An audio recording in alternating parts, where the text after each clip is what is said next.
Hi students, welcome back to first code YouTube channel. C language के पिछले video में हमने स्टूडेंट फंक्शंस को स्टार्ट किया था और हमने थोड़ा बहुत ओवरव्यू जान लिया था कि फंक्शंस क्या होता है और क्यों हम लोग फंक्शन को यूज करते हैं, क्या एडवांटेज है यूज करने के।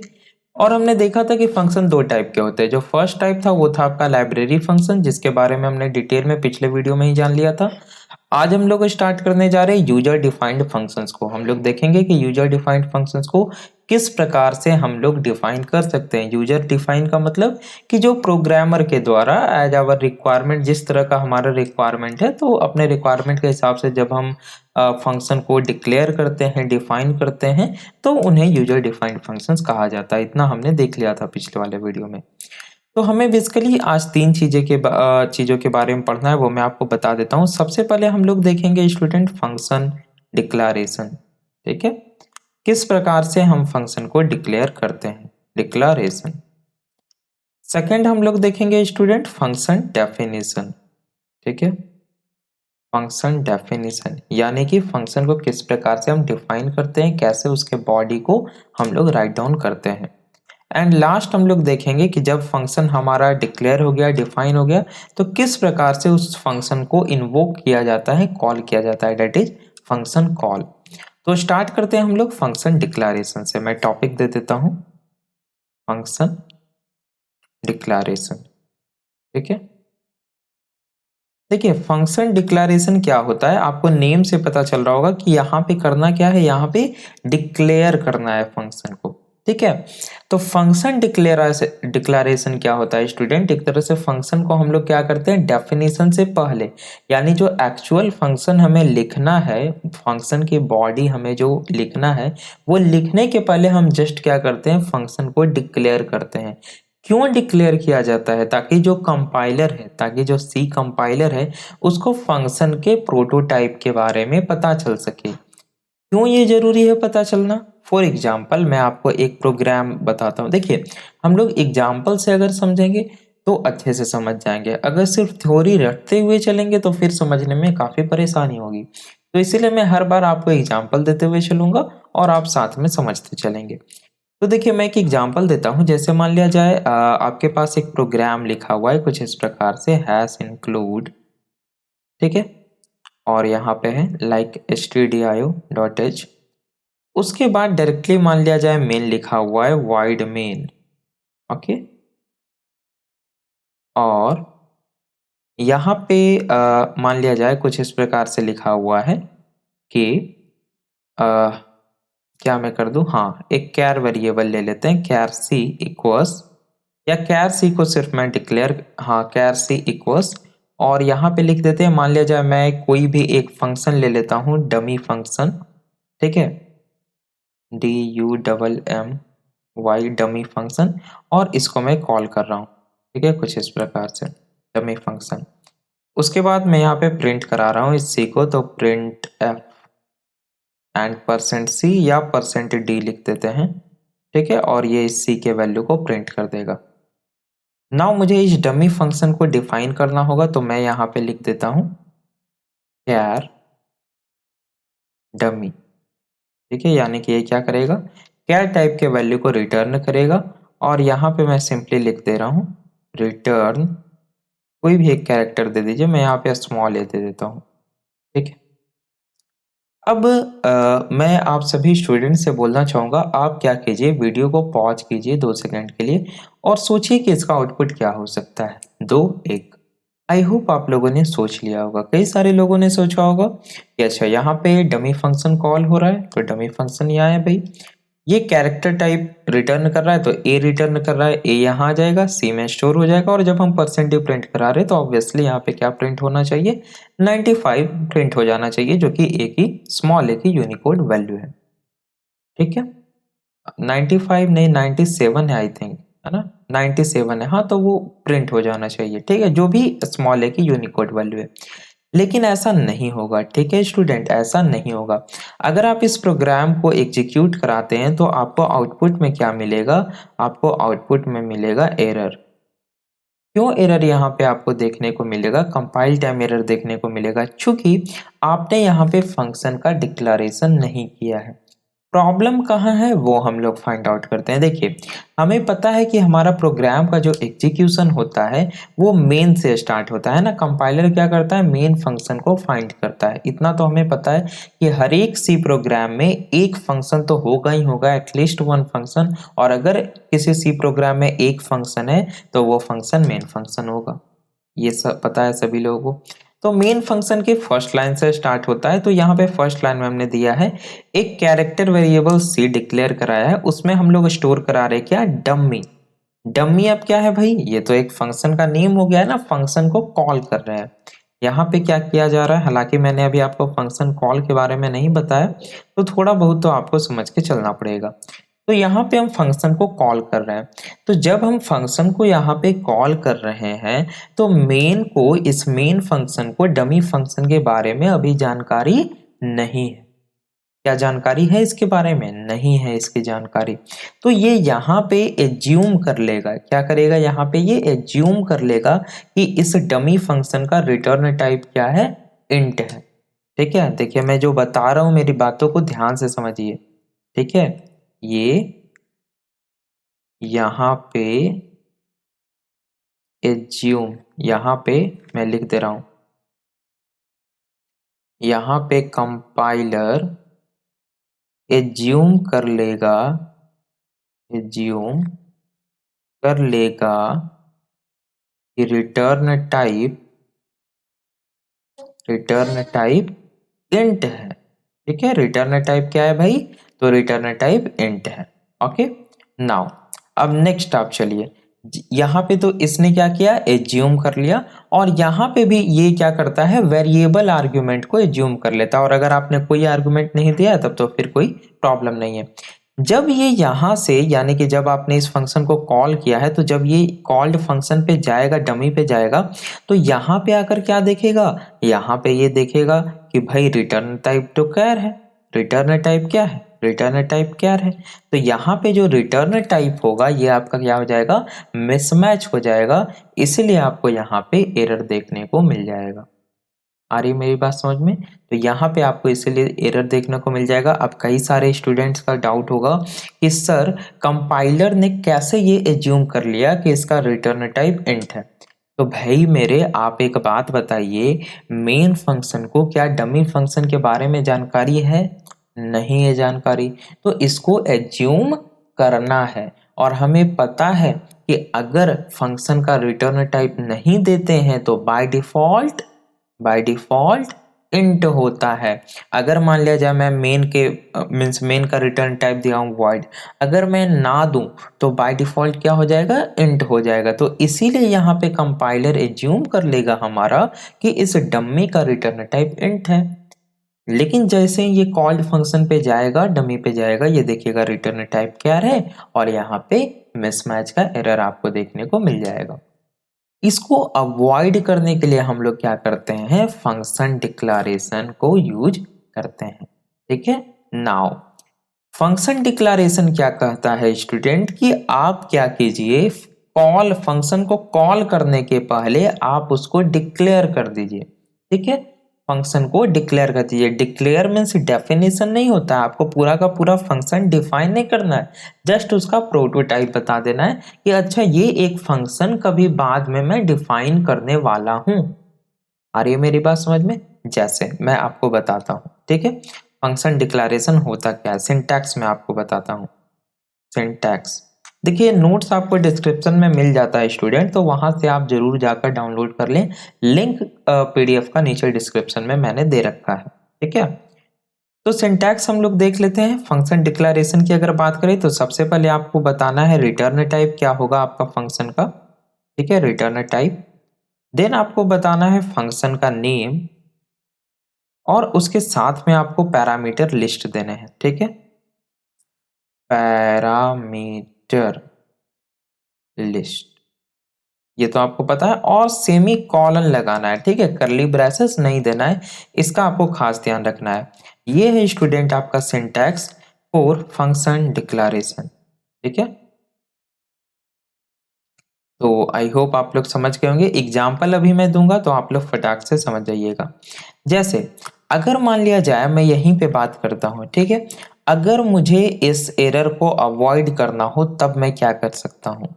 तब मुझे क्या करना होगा, इस डमी फंक्शन को डिक्लेयर करना होगा।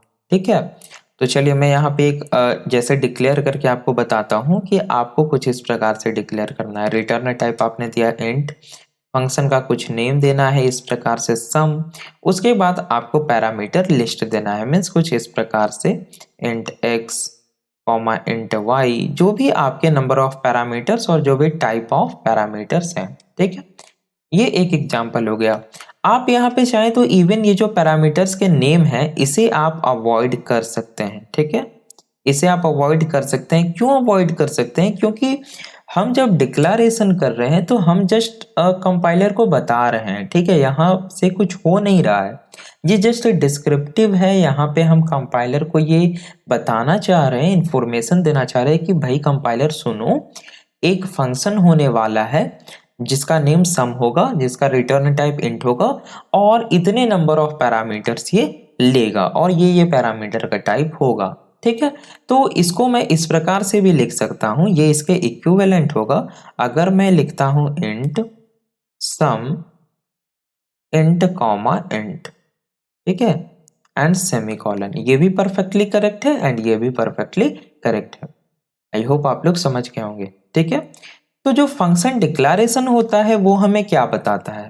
फंक्शन का जो डिक्लारेशन होता है, फंक्शन डिक्लारेशन, ये हमें बेसिकली तीन चीजें बताता है।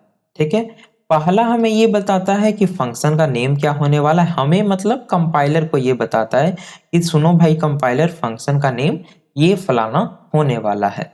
दूसरा ये क्या बताता है? ये बताता है कि फंक्शन का रिटर्न टाइप क्या होने वाला है ना, रिटर्न टाइप क्या होने वाला है। तीसरा और सबसे इंपॉर्टेंट ये क्या बताता है कि कितने नंबर ऑफ पैरामीटर्स, कितने नंबर ऑफ पैरामीटर्स होने वाले हैं, लाइक एक दो, है ना। तो ये बताता है हमें number of parameters, parameters and इनके टाइप भी तो बताता है, इंट इंट या इंट फ्लोट, यानी किस टाइप के, number of parameters and type of, and type of parameters and, और क्या, उनके ऑर्डर भी तो बताता है, लाइक पहले इंट आएगा फिर इंट आएगा या पहले फ्लोट आएगा फिर इंट आएगा।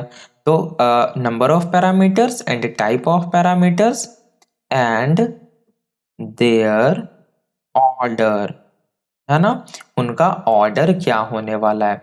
तो जो भी फंक्शन डिक्लारेशन होता है वो हमें ये तीन बातें बताता है। ठीक है, तो चलिए मैं एक और एग्जांपल लेता हूँ फंक्शन डिक्लारेशन का ही। जैसे देखिए यहाँ पे मैं एग्जांपल 2 कर देता हूँ। ठीक है, एग्जांपल 2 देखिए मैं यहाँ पे एग्जांपल लूंगा, मैं एक एग्जांपल लिखूंगा फिर जल्दी से इसे मैं कॉपी कर लूंगा। ठीक है, तो हैश इंक्लूड stdio.h, ठीक है, और यहाँ पे मान लिया जाए मैं लिखता हूँ void main, उसके बाद यहाँ पे इंट सम, या सम ना लिख करके मैं यहाँ पे लिखता हूँ इंट s इक्वल्स सम, और ब्रैकेट में मान लिया जाए मैं दे देता हूँ 10,15। फिर यहाँ पे मैं लिख दे रहा हूँ printf %d एंड सम, या s, है ना, s लिखना है हमें। यहाँ पे ये हमारा एंड हो गया। उसके बाद मैं यहाँ पे लिख दे रहा हूँ इंट सम, यहाँ पे मैं दे दूंगा int x comma int y। ठीक है, उसके बाद ये क्या करेगा, सिंपली रिटर्न कर देगा return x plus y and.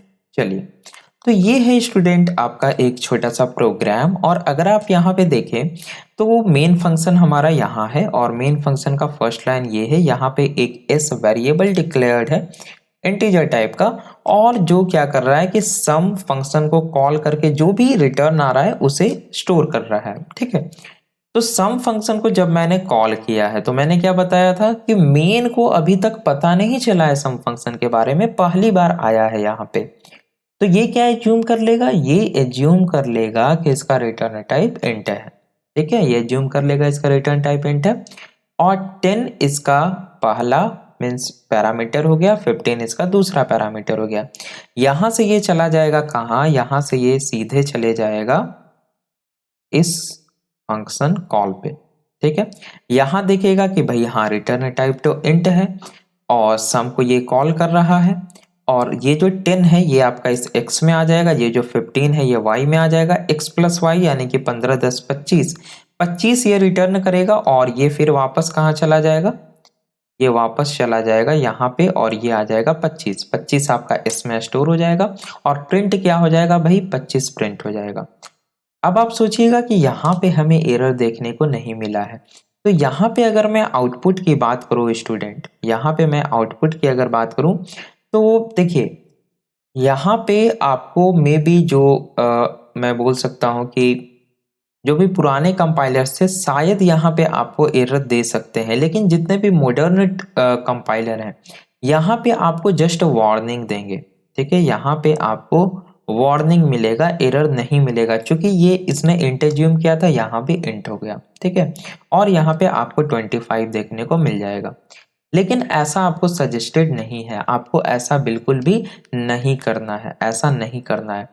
तब आपको क्या करना है, आपको फंक्शन को डिक्लेयर करना है। ठीक है, तो अगर मुझे इस वार्निंग को या बोला जाए एरर को रिमूव करना है तब मैं क्या करूंगा, ध्यान दीजिए यहाँ पे, तब मुझे क्या करना होगा, यहाँ पे मैं इसे किसी और पेन से लिख दे रहा हूँ, हाँ व्हाइट से लिख देता हूँ या येलो से। यहाँ पे मुझे क्या करना होगा, फंक्शन का डिक्लेरेशन, तो ये जो सम है ना, जस्ट मुझे इसका डिक्लेरेशन इस प्रकार से लिख देना है। इसका रिटर्न टाइप क्या है, तो इसका रिटर्न टाइप है इंट, तो मैं यहाँ पे लिखूंगा इंट। उसके बाद मैं फंक्शन का नेम लिखूंगा। आप यहाँ पे साथ में सिंटैक्स भी देखिए तब आपको समझ में आएगा। सिंटैक्स कहाँ चला गया, हाँ ये return type function name and parameter list. तो मैं यहाँ पे क्या लिखूंगा, इंट हो गया रिटर्न टाइप, सम हो गया फंक्शन नेम, और पैरामीटर लिस्ट में नेम देना जरूरी नहीं है, सिर्फ टाइप बताना जरूरी है। तो इंट और इंट है, तो यहाँ पे मैं लिख दूंगा int comma int and then semicolon. जैसे ही आप ये लिखते हैं, ये जो आपका वार्निंग है ये एंड खत्म हो जाएगा, वार्निंग आपको नहीं मिलेगा या जो भी एरर है वो नहीं मिलेगा, प्रोग्राम आपका सक्सेसफुली एग्जीक्यूट होगा। और ये बिल्कुल आपको रिकमेंडेड है कि आप यहाँ पे डिक्लेरेशन दे ही दें। ठीक है, क्योंकि अगर आप डिक्लेरेशन नहीं देते हैं तो यहाँ पे आप देख सकते हैं प्रॉब्लम क्रिएट होगी ही होगी। लेकिन एक ऐसा भी केस है जहां पे प्रॉब्लम क्रिएट नहीं होगा। कब नहीं होगा स्टूडेंट, अगर आप ध्यान दें तो यहाँ पे हम क्या कर रहे हैं कि फंक्शन का जो डेफिनेशन है, ये जो फंक्शन का डेफिनेशन है ये फंक्शन के कॉल होने के बाद कर रहे हैं। अगर हम फंक्शन के कॉल होने के पहले ही फंक्शन को डिफाइन कर दें तब तब तो हमें एरर देखने को नहीं मिलेगा, बिल्कुल नहीं मिलेगा देखने को। जैसे अगर मैं कुछ इस प्रकार से लिख दूं, ये जो सम वाला पार्ट है अगर मैं इसे पहले लिख दूं, यानी कि आप देखिए ये कौन सा एग्जाम्पल था, एग्जाम्पल 2 था ना, मैं एक एग्जाम्पल 3 लेता हूं। ठीक है, देखिए सारे कॉन्सेप्ट को आपको ध्यान से समझना है ताकि आपका बेसिक क्लियर रहे, स्ट्रांग रहे और एग्जाम में आप आराम से क्वेश्चन सॉल्व कर सकें। तो जैसे मान लिया जाए हैश इंक्लूड, ज़्यादा लंबा वीडियो अगर जाएगा तो हम लोग नेक्स्ट वीडियो में फिर डिस्कस करेंगे, जो भी डेफिनेशन है और कॉल है कोई प्रॉब्लम नहीं है उसमें। stdio.h, और यहाँ पे हम क्या करें, ये जो हमारा सम फंक्शन था ना इसको मैं पहले ही डिफाइन कर देता हूँ कुछ इस प्रकार से।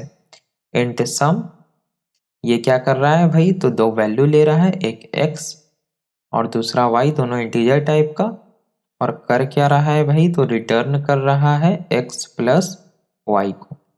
ठीक है, उसके बाद मैं void main ले लेता हूं।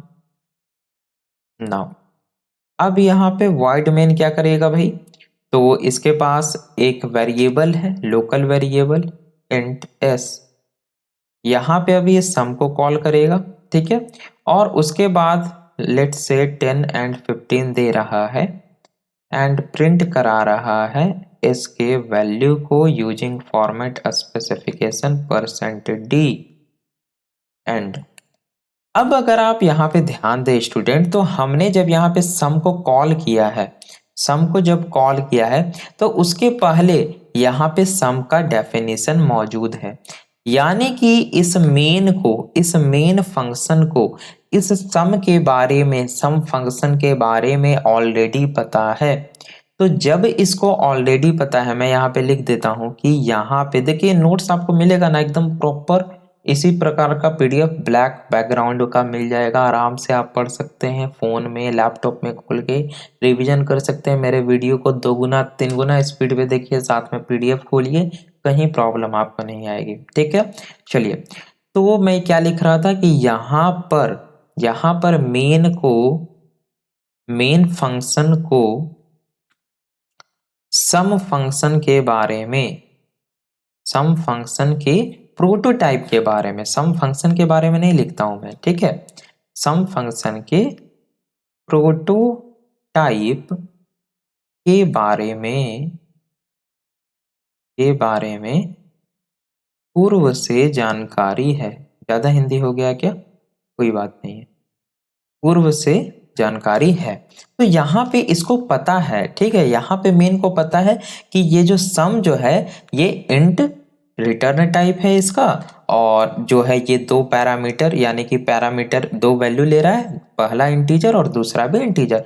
तो यहाँ पे कोई प्रॉब्लम नहीं आएगी, 10 15 ले रहा है, यहाँ पे आपका कॉलिंग पे चला जाएगा, रिटर्न करेगा x प्लस वाई, यहाँ पे 25 आ जाएगा, इसमें 25 स्टोर हो जाएगा और आउटपुट क्या आ जाएगा आपका 25 आ जाएगा। कोई एरर और वार्निंग यहाँ पे आपको देखने को नहीं मिलेगा।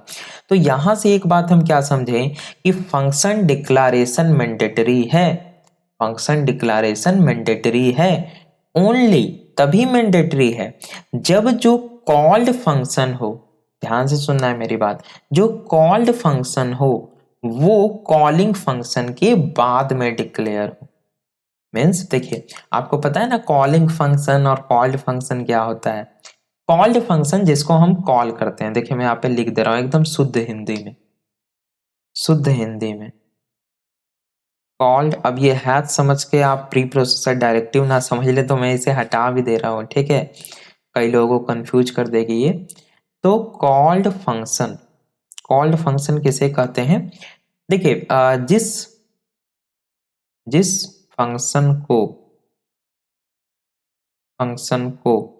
हम कॉल करते हैं, जिस फंक्शन को हम कॉल करेंगे ना उसको बोलेंगे कॉल्ड फंक्शन है। और कॉलिंग फंक्शन किसको बोलेंगे? कॉलिंग फंक्शन, ठीक है। जो फंक्शन कॉल करता है, ठीक है, कॉल करता है। जैसे मान लिया जाए हम आपको अगर कॉल करते हैं तो हम हो गए कॉलिंग, यानी कि हम कॉल कर रहे हैं, और आपको हम कॉल किए हैं तो आप हो गए कॉल्ड। आप क्या हो गए? Called function. ये तो समझ गए, कॉल्ड कॉलिंग में प्रॉब्लम नहीं होगी अब। चलिए, तो यहाँ पे हमें बताइए, आप स्ट्रक्चर को देख करके इतना चीज मैंने बता दिया कि फंक्शन डिक्लेरेशन मैंडेटरी है। कब मैंडेटरी है? जब ये ठेठ में समझ सकते हैं कि ये जो सम वाला डेफिनेशन है ना, ये सम वाला डेफिनेशन जब बाद में रहेगा, ये जो कॉल हो गया ना इसके बाद में रहेगा, तो हमको डिक्लेरेशन करना पड़ेगा। अब पहले अगर है तो डिक्लेरेशन नहीं करना पड़ेगा। का मतलब हम क्या कह सकते हैं कि जो कॉल्ड फंक्शन है ना, ये अगर कॉलिंग फंक्शन के बाद में है, कॉल्ड फंक्शन अगर कॉलिंग फंक्शन के बाद में है तब फंक्शन डिक्लेरेशन मैंडेटरी है। तो यहाँ पे मैं एक पॉइंट लिख देता हूं ताकि आप भूले ना। नोट में मैं क्या लिख देता हूं कि function declaration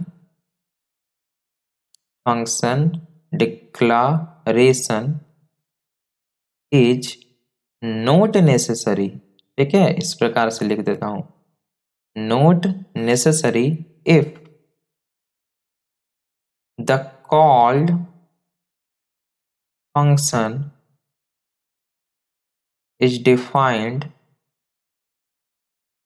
is defined before calling function, ठीक है। हाँ, ये बात तो समझ में आ गई आप लोगों को। यानी कि फंक्शन डिक्लेरेशन नेसेसरी नहीं है अगर जो हमारा कॉल्ड फंक्शन है वो कॉलिंग फंक्शन के पहले ही डिफाइन कर दिया गया है, जैसा कि यहाँ पे आप देख सकते हैं। ठीक है, कि जो हमारा ये कॉल्ड फंक्शन है ये फंक्शन कॉल, यानी कि ये है आपका कॉलिंग फंक्शन। ठीक है, ये है आपका कॉलिंग फंक्शन। तो जो आपका कॉल्ड फंक्शन है वो कॉलिंग फंक्शन के पहले ही डिफाइन कर दिया गया है, तो कोई भी जरूरी नहीं है डिक्लेरेशन। ठीक है, चलिए, तो फंक्शन डिक्लेरेशन का एक और कॉन्सेप्ट है स्टूडेंट, वो मैं आपको बता देता हूं कि जो फंक्शन का डिक्लेरेशन है वो आप फंक्शन कॉलिंग के पहले कर सकते हैं सेम फंक्शन में। ठीक है, एग्जाम्पल से अगर मैं समझाऊं तब आपको ज्यादा समझ में आएगा, ऐसे बोल के क्या ही बताऊं मैं। जैसे एक एग्जाम्पल मैं देता हूं कि अगर मान लिया जाए कोई एक फंक्शन है कुछ इस प्रकार का, मैं पूरा प्रोग्राम नहीं लिखूंगा, जस्ट मैं कोड लिख रहा हूँ। ठीक है, कि एक मिनट, फंक्शन छोड़िए, मैं सीधा वॉइड लिखता हूँ, वॉइड मेन। ठीक है, कुछ इस प्रकार का है। और मान लिया जाए कि यहाँ पे आप कुछ इस प्रकार से कर रहे हैं, आपके पास एक वेरिएबल है इंट एस। ठीक है, और आप यहाँ पे क्या कर रहे हैं, इस एस में स्टोर करा रहे हैं कुछ जो कि एक फंक्शन रिटर्न कर रहा है, यानी कि सम आपका int x comma int y, कुछ इस प्रकार से। और ये मेरी बात समझ में। और यहाँ पे फिर आप प्रिंट करा रहे हैं printf %d कॉमा एस, कुछ इस प्रकार से। ठीक है, और इसका कहीं पे मान लिया जाए लिखा हुआ, या मैं यहाँ पे लिख भी देता हूँ, क्या 2 मिनट ही लगेगा ना, इंट सम, और ये दो वैल्यू ले रहा है int x comma int y, और जस्ट ये रिटर्न कर दे रहा है रिटर्न एक्स प्लस वाई। ठीक है, अब यहाँ पे मैं आपको बताना क्या चाह रहा हूँ, मैं आपको ये बताना चाह रहा हूँ कि यहाँ पे तो आपको पता है कि ऑब्वियसली एरर आपको देखने को मिलेगा, एरर या आप बोल सकते हैं वार्निंग देखने को मिलेगा। क्यों मिलेगा ये मैंने आपको ऑलरेडी बता रखा है कि यहाँ पे चूंकि जो आपका ये कॉल्ड फंक्शन है, आप देख सकते हैं यहाँ पे हमने फंक्शन को कॉल कर दिया सम, लेकिन मेन को इसके बारे में पता ही नहीं है, तो यहाँ पे डिक्लेरेशन नेसेसरी है। तो ये मैंडेटरी नहीं है कि आप डिक्लेरेशन यहीं पे करें, आप इस प्रकार से डिक्लेरेशन यहीं पे करें इंट सम, कुछ इस प्रकार से, ये मैंडेटरी नहीं है। फंक्शन का डिक्लेरेशन आप फंक्शन कॉल के पहले कर सकते हैं, फंक्शन कॉल के पहले कहीं भी कर सकते हैं। ठीक है, तो आप चाहें तो with in the same function भी कर सकते हैं, कुछ इस प्रकार से। ठीक है, अगर आप चाहें, 1 सेकेंड, ओके, तो अगर आप चाहें स्टूडेंट तो आप यहाँ पे डिक्लेरेशन कर सकते हैं, कुछ इस प्रकार से आप यहाँ पे लिख सकते हैं इंट सम, एंड ये हो गया आपका रिटर्न टाइप, ये फंक्शन का नेम। उसके बाद आप क्या कीजिएगा, पैरामीटर्स बताइएगा, नेम लिखना जरूरी नहीं है पैरामीटर्स का, जस्ट टाइप, और उसके बाद सेमीकोलन। तो ये क्या हुआ स्टूडेंट, ये आपका हुआ, मैं यहाँ पे इसे घेर देता हूँ थोड़ा, ताकि जब नोट्स मिले ना आपको तो थोड़ा अच्छा लगे देखने में। ये क्या हुआ, ये हुआ आपका फंक्शन का डिक्लेरेशन, फंक्शन का डिक्लारेशन, स्पेलिंग देख लीजिएगा आप लोग।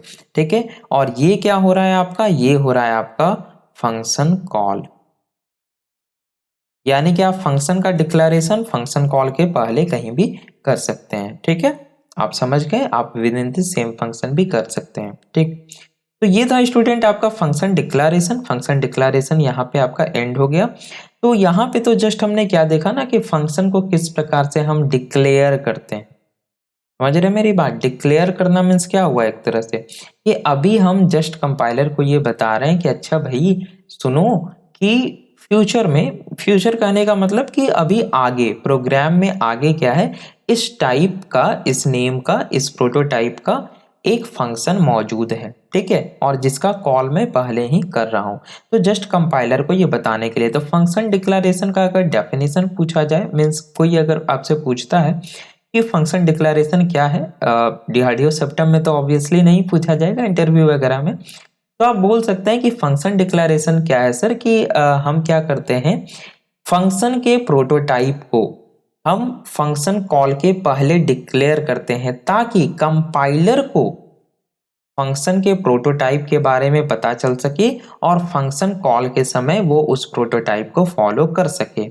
अगर कंपाइलर को फंक्शन के प्रोटोटाइप के बारे में मालूम नहीं होगा तो वो फंक्शन कॉल जब करेगा तो वो एज्यूम कर लेगा कि वो इंट रिटर्न टाइप का है, वो वेरिएबल नंबर ऑफ पैरामीटर्स को एज्यूम कर लेगा जो कि बाद में मिसमैच होने पे हमें एरर देखने को मिल सकता है। आप इतना बात अगर बोल देते हैं तो इंटरव्यू में आपको फुल मार्क्स दिया जाएगा, और आप अगर इंग्लिश में इंटरव्यू दे रहे हैं तो आप इसे इंग्लिश में कन्वर्ट कर लीजिए। ठीक है, चलिए, तो आई थिंक इस वीडियो को यहीं पे रहने देना चाहिए और नेक्स्ट वीडियो में हम लोग देखेंगे फंक्शन डेफिनेशन के बारे में।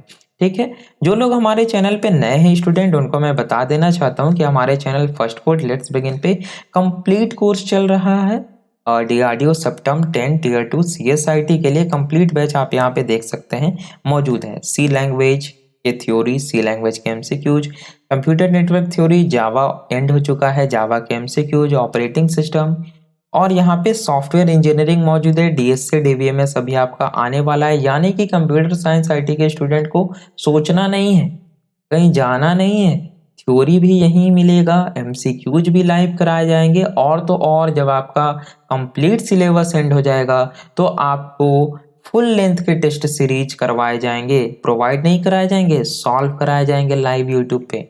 इस चैनल पे भाई, तो first code let's begin YouTube channel पे आपको करना क्या है, जस्ट सब्सक्राइब करना है और बेल आइकन को क्लिक करके ऑल पे यहाँ क्लिक कर लेना है। ठीक है, तो वीडियो पसंद आई हो तो वीडियो को जरूर से लाइक करें। अगर कोई डाउट हो, कोई क्वेरीज हो तो आप कमेंट कर सकते हैं। देखिए, मैंने आपको टेलीग्राम चैनल के बारे में नहीं बताया स्टूडेंट, आप लोग टेलीग्राम ग्रुप ज्वाइन हो जाइए। ठीक है, टेलीग्राम ग्रुप मैंने पर्सनली कंप्यूटर साइंस IT के स्टूडेंट्स के लिए बनाया है जो कि प्रिपरेशन कर रहे हैं DRDO की। आपको सर्च करना है @septum DRDO टेलीग्राम पे, या मैंने लिंक भी दिया हुआ है नीचे डिस्क्रिप्शन का। ठीक है, ये आपका टेलीग्राम ग्रुप है, आप यहाँ पे ज्वाइन हो सकते हैं। 2K plus only computer science IT के स्टूडेंट्स है जो कि DRDO सेप्टम के लिए प्रिपरेशन कर रहे हैं, तो आपको भी वहां से काफी ज्यादा हेल्प मिलेगा।